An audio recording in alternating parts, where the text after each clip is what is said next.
Hello viewers, Assalamu alaikum. I'm Shantafis Tyler 28 from Team KB Riders. তো চলে এসেছি আজকে FZS 25 নিয়ে।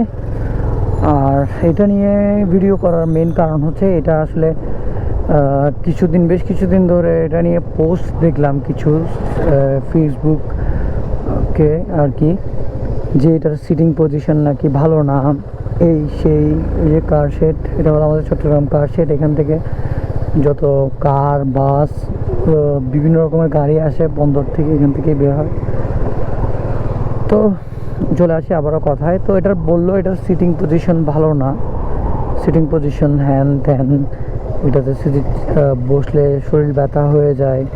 হ্যাঁ, তারপরে হচ্ছে আবার এই বাইক নাকি এক্সচেঞ্জ করে, একটা পোস্ট দেখলাম আর কি, এক্সচেঞ্জ করে নাকি অন্য একটা বাইক নিতে চাইছে, FZS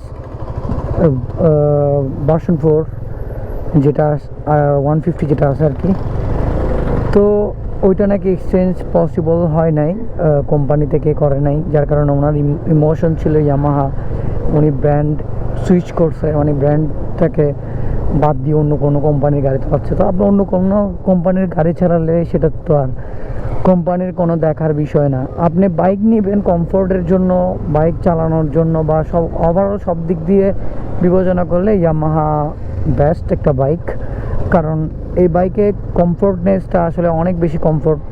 আর মেইনলি হচ্ছে এই বাইকের সাসপেনশনগুলো খুব বেশি জোস করছে। কারণ আমি এই বাইকটা অনেক ভাঙার মধ্যেও চালাই দেখছি, খুব মানে কোনো অতটা ঝাঁকি ফিল হয় না। আর দেন হচ্ছে এটার থ্রোটালটা খুব, দেখেন থ্রোটালটা কিন্তু খুব ভালো একটা দেয়, যে থ্রোটালটা এটার দিচ্ছে আর কি, খুব ভালো একটা থ্রোটাল পাওয়া যায় এটাতে। যেহেতু 250 সিসির বাইক, ওইভাবেই বাইকটা রেডি করছে, থ্রোটালের দিকটা ওইভাবে বিবেচনা করেই দিছে। বাইকটা হাওয়ার উপরে ভাসে এমন ফিল হয়, মানে অতটা পাওয়ারফুল থ্রোটাল দিচ্ছে আর কি।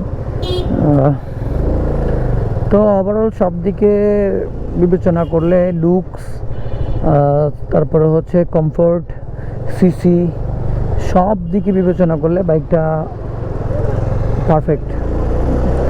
সো এতটুকুই বলবো, যারা আপনারা বাইক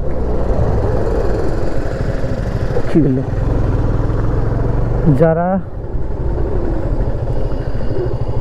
এই বাইক নিয়ে মন্তব্য করেন, আগে বাইকটা চালাবেন প্রপারলি। শুধু অন্য ব্র্যান্ডকে প্রমোট করার জন্য বাইকটাকে পৌঁছাবেন, বা অনেকে দেখি কচ্ছপ বলে, লবণ কোম্পানির বাইক বলে।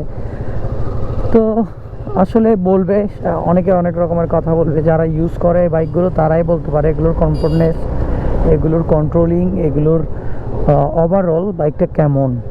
তো যারা ইউজ করে না তারা ছাড়া এটা আসলে বুঝতে পারবে না, তারা এগুলোই মন্তব্য করবে। তো আমি বলবো আগে বাইক নেন, চালান, তারপর বুঝতে পারবেন বাইকটা কেমন। তো এই বাইকটা আজকে বেশ 2-3 দিন ধরে আমি রাইড করতেছি।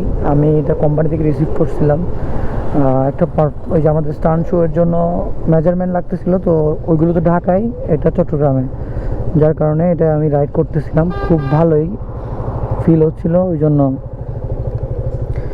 এটার ব্যাপারে কথা বলা। বাইকটা আসলে ওভারঅল সব দিক থেকেই বেস্ট।